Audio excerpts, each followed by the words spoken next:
Hundreds of people have gathered in the Libyan city of Bani Walid, forming large groups in streets and open squares to show their support for Saif al-Islam Gaddafi, the son of former Libyan leader Muammar Gaddafi. The gathering is taking place ahead of his funeral, which is expected to be held later in the city.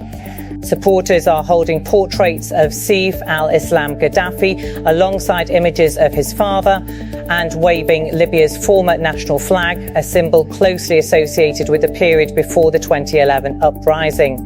The atmosphere in Bani Walid is heavy and emotional. Many participants appear solemn, while others chant slogans or raise photographs high above their heads.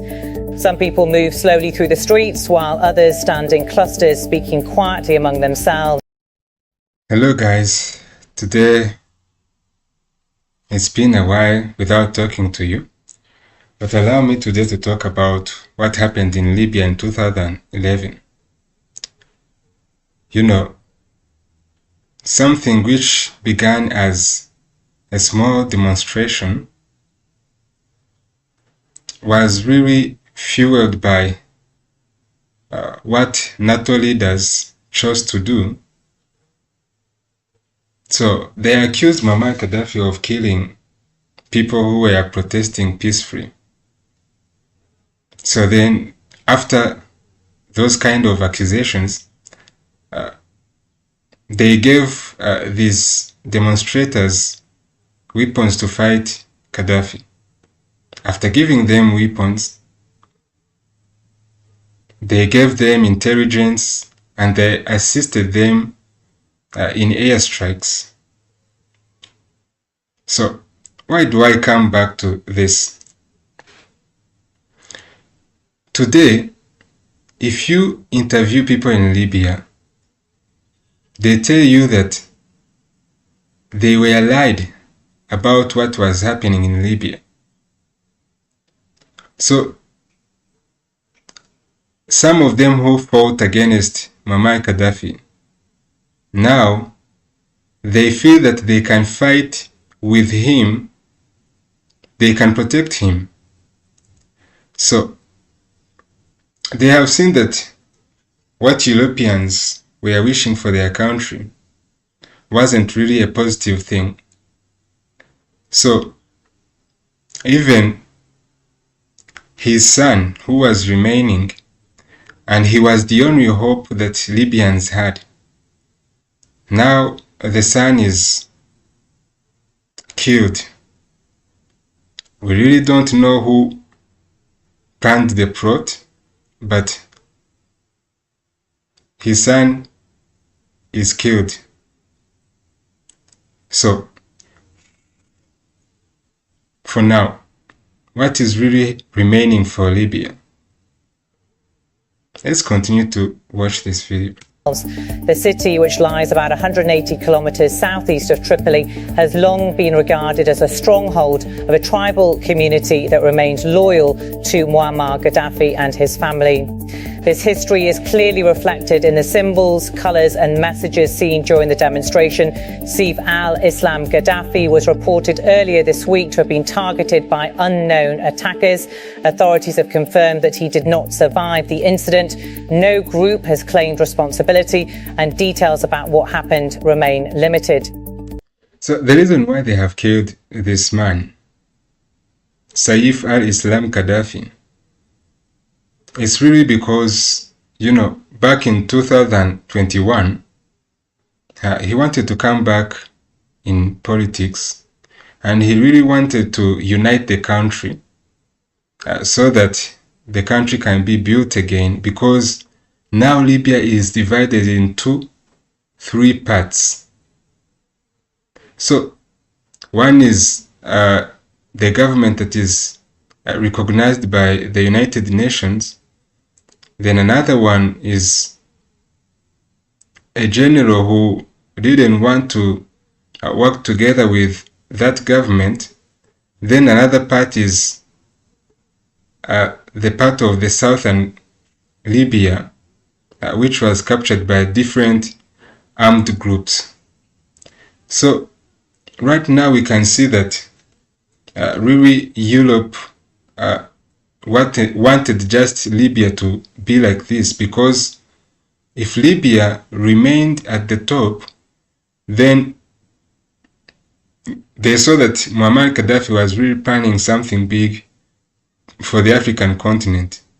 So they tried to kill him so that the African continent cannot unite together as they were planning. Investigations are ongoing and officials have not yet released information about who may have carried out the act or why. The lack of clarity has contributed to a sense of uncertainty and tension across different parts of the country, especially in areas where support for the Gaddafi family remains strong. For many of the people gathered in Bani Walid, Saif al-Islam represented more than just the son of a former leader. To his supporters, he symbolised continuity, identity, and the possibility of restoring what they see as stability from an earlier era. Several participants say they feel a deep personal loss, describing him as someone who carried the legacy of his family and maintained ties with communities that felt marginalised after the 2011 conflict. Bani Walid has historically played a unique role in Libya's political.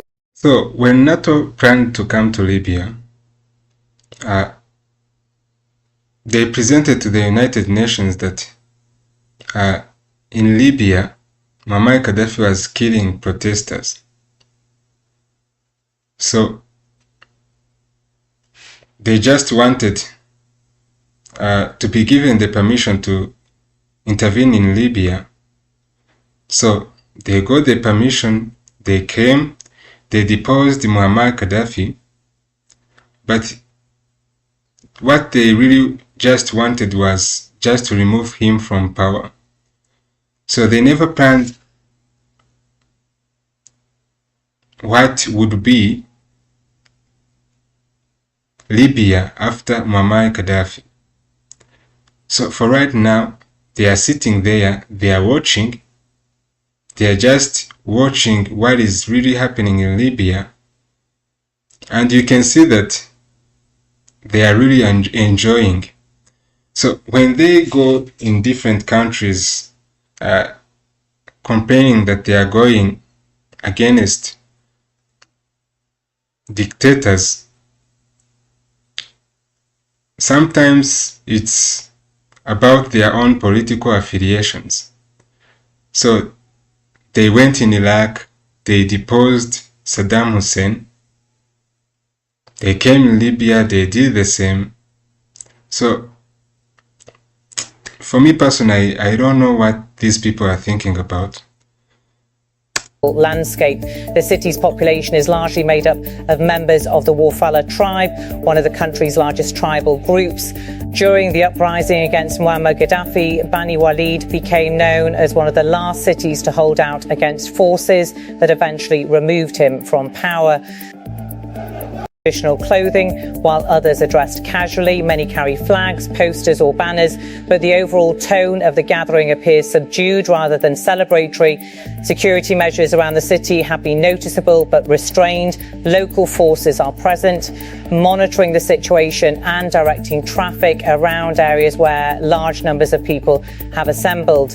There have been no immediate reports of clashes or disturbances connected to the demonstration. Organisers and community leaders have urged participants to remain calm and respectful during the funeral proceedings. The funeral itself is expected to be a significant event, not only for Bani Walid, but also for other communities across Libya that maintain ties to the Gaddafi family. Some supporters have reportedly travelled from neighbouring towns and villages to attend. While the exact details of the ceremony have not been publicly shared, it is anticipated to follow local customs and traditions, with family members, tribal elders and close associates taking part. Saif al-Islam Gaddafi has long been a controversial figure in Libya's post-2011 era. At different times, he has been seen both as a potential political actor and as a symbol. So guys, we have to really condemn these kind of actions of Western countries. We have to really condemn this, because even right now,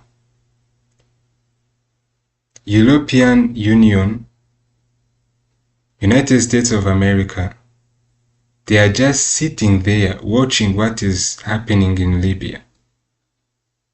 They don't want to come and fix the problems that they caused, but they are just sitting there, enjoying what they are seeing.